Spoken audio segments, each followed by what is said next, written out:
Welcome to the deep dive. Today, we're taking a look at some pretty dense research on comic book hyperscience, We are. and we are aiming it squarely at one of the most, let's say, physically formidable characters ever created, Logan, the Wolverine.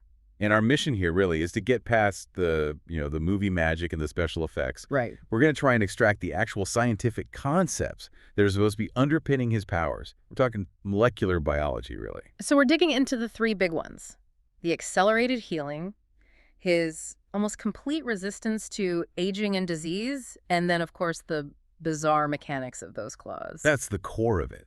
I mean, when you think of Wolverine and Hugh Jackman have really defined him for a generation, you think of that raw animalistic rage. And the strength, the senses. Exactly.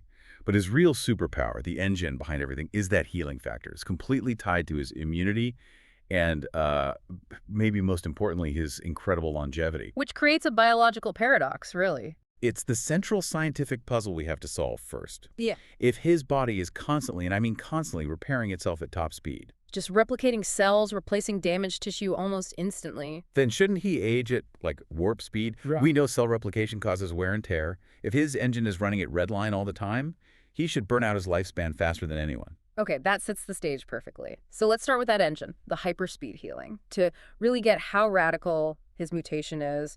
What does, normal human healing even look like? Normal healing is, well, it's a very structured process. It's slow. It's incredibly energy intensive. Right. First, you get an injury. Blood rushes to the site.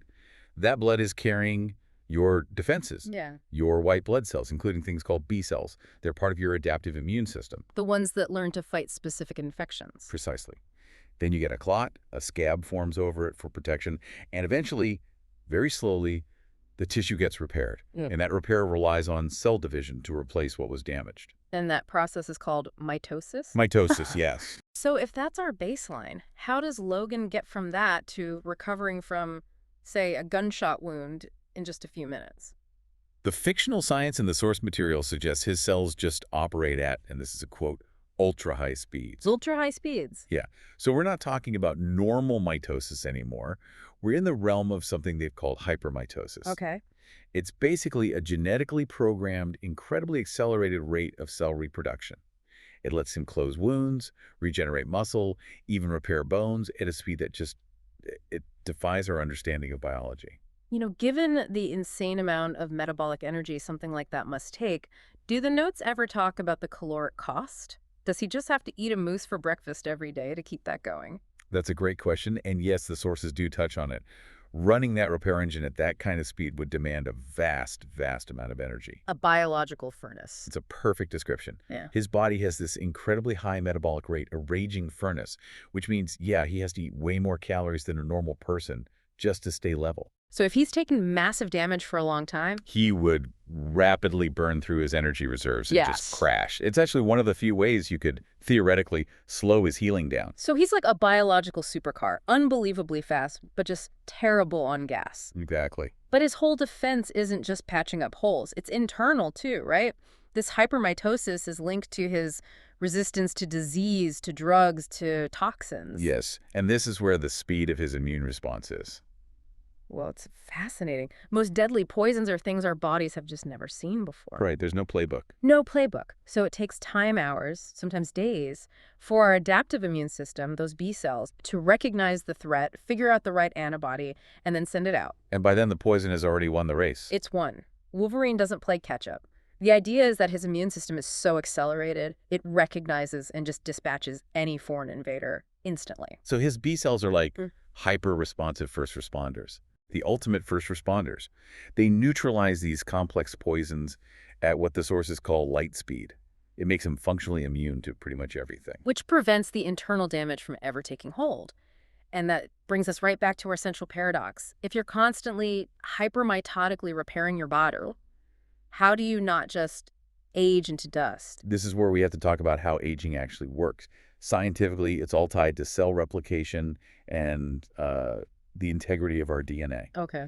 Think of a DNA strand like a shoelace. At the very end of that shoelace, you've got that little plastic tip. The aglet. The aglet, exactly. In biology, Those protective caps are called telomeres. Telomeres, right. And every single time a normal human cell divides, every time it goes through mitosis, that telomere gets a tiny bit shorter, like the Mhm. plastic tip fraying just a And little. over decades, those tips wear down and the cells can't divide correctly anymore. And that's when the errors start to pile up. Those accumulated errors are what we see as the signs of aging. The wrinkles, gray hair, liver spots, and, eventually organ failure. So if Logan was in a state of constant system-wide hypermitosis, His telomeres would just get vaporized. meh, Our analysis suggests that if his repair system was always on everywhere, he would look like he was 90 years old before he even graduated high school. that makes perfect sense. So how does his mutation cheat this fundamental biological clock? And this is the really elegant solution they came up with in the fictional science. It has to be incredibly precise. So it's not always on. It's not. Yeah. The mutation is structured so that hypermitosis only kicks in when his body detects an injury or a foreign agent. And this is the key, only at the precise location where it's needed. So it's an unnatural, highly localized response system. Yeah. That's actually really interesting. So his body isn't redlining its entire system all the time. Yo, It's just flipping the turbo switch on the specific cells right next to the bullet wound? that localization is the absolute key. It's the only way to solve the aging problem. How so? Because the cell replication is triggered and contained, that unnatural process doesn't just rapidly reproduce the tissue. It also makes sure those lost telomere proteins are replenished just as fast, but only in that repair zone. So it stops the system-wide cumulative shortening that causes aging. Exactly. It prevents the wrinkles and the gray hair because the damage never accumulates across the whole body. So, in other words, he's not resistant to aging because his cells are perfect. He's resistant because he can instantly and locally patch the mistakes from trauma before they add up. That's a genius internal safeguard. It had to be. Otherwise, the very thing designed to keep him alive would kill him in a matter of years. It's this incredible balance of extreme biological speed and extreme precision. Okay, so the mechanism is safe, but the need for that constant, rapid, localized repair brings us to his main weapon. I mean, his claws, and the fact that his whole skeleton is fused with this fictional metal, adamantium. Right, and those claws come out from the gaps between his knuckles. Well, cleanly is relative. I mean, think about it. You have an indestructible skeleton, which is basically an internal suit of armor. And you couple that with a healing factor that lets his own flesh regenerate around the metal every single time he uses his claws. It makes him almost invincible to physical trauma. He's literally breaking his own body every time he pops the claws, but there's no lasting consequence. None. But if we put the fictional metal aside for a second, you can actually find some incredible and frankly kind of grotesque natural analogs for both his healing and his claws. Okay, so where in nature do we see regeneration on that level? You have to go to the ocean, specifically the sea cucumber. Sea cucumber. Oh, yeah. These things are the champions of regrowth. They're up there with salamanders, some starfish. They can regenerate lost organs, entire limbs. And the process involves these specialized cells called Morla cells. Morla cells. Okay, what are they? They're essentially pluripotent, meaning they can become almost any other type of cell the animal needs. When there's an injury, they just swarm to the site. But what's really amazing, and the research notes highlight this, is that the exact same cellular process that repairs a simple cut is also what's responsible for regenerating a whole new organ. Whoa, so it's not two different systems for big or small repairs. It's one universal switch. That must have huge implications for human medical research. Absolutely. The research suggests that, while healing bullet holes instantly is still quite some way off, To say the least. understanding how these Morla cells work gives us a real pathway to maybe one day achieving human organ and limb regeneration. They hold the key to turning on our own dormant repair programs. That is a profound thought. And speaking of incredible biology, let's talk about the claws. I mean, the idea of sharp bones pushing through your own skin just sounds like pure fiction. It does, but the sources point to this bizarre, real-world analog discovered by Harvard biologists in Africa. I have a feeling I'm going to regret asking this. You might. It's, Yeah. it's genuinely astonishing, and it requires a bit of a strong stomach. They found 11 species of African frogs. Frogs? Frogs, from the Astellosternus and Trichopetrachus genera. And they have this horrifying defense mechanism.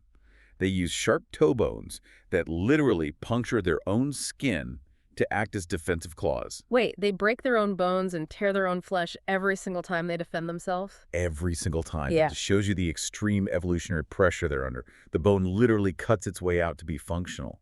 And the researchers noted this is the only known vertebrate claw to pierce the skin for functionality. For Logan, that's only possible because of the metal and the healing factor. For these frogs, it's just this constant, painful reality. A painful reality they need for survival, using their own skeleton as a temporary weapon. That actually grounds the whole claw concept in some kind of biological possibility. Okay, let's pivot quickly to his other abilities. The super senses, the strength. He is named after a real animal, after all. He is. And the Wolverine is a mustelid.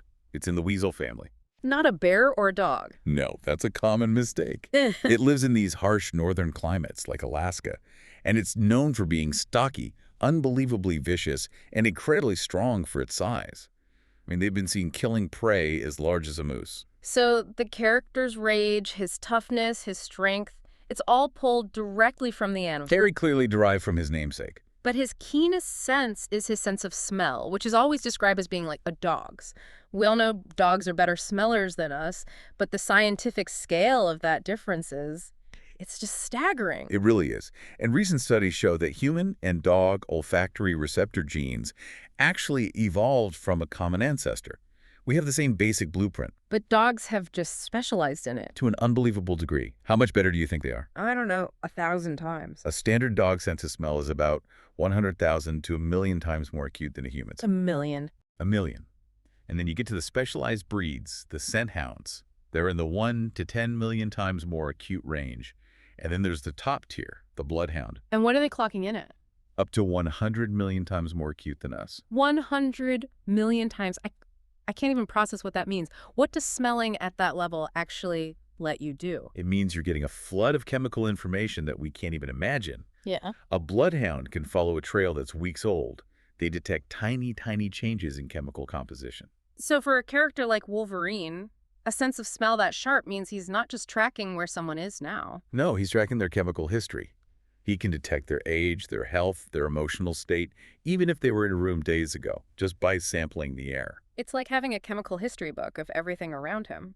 And one of our sources actually said that mimicking that ability, because of our shared genes, could be quite easy for science in the future. That's an amazing thought. It is. The biological roadmap is already there. It's just underdeveloped in us. So after all this, what does this mean for you, the listener? We've sort of taken Logan from a comic book icon to this really complex, scientifically plausible biological machine. I think the biggest takeaway has to be the solution to that paradox. Wolverine's entire existence, his viability, it all rests on the need for hypermitosis, for that fast repair. Right. But that speed must be rigorously localized and triggered only by injury. Without that precision, he dies from accelerated aging. The key is control. And for me, the most shocking things were the real-world examples. The fact that the functional concept of retractable bone claws actually exists in those African frogs. And that the sea cucumber's mortalis cells show us that the blueprint for universal tissue, organ, and even limb regeneration is already out there, written in nature. Absolutely. And that final point about the sea cucumber, it raises one last really important question for you to think about. Right. We established that Wolverine's method is all about localized repair, just fixing what's broken where it's broken. But the sea cucumber performs systemic regeneration. It grows whole new organs. It flips that switch for the entire system. So here's the thought. If our goal in human medicine is true limb or organ regeneration, how close could we get to that systemic whole organ regeneration that the sea cucumber does? Even if instant healing is off the table, is that systemic approach the only way forward? Or can science actually achieve Logan's incredible localized precision? A fascinating question to explore. If you ever wanted the shortcut to being well-informed on the biology of the toughest mutant out there, this was it. Thank you for joining us for the deep dive.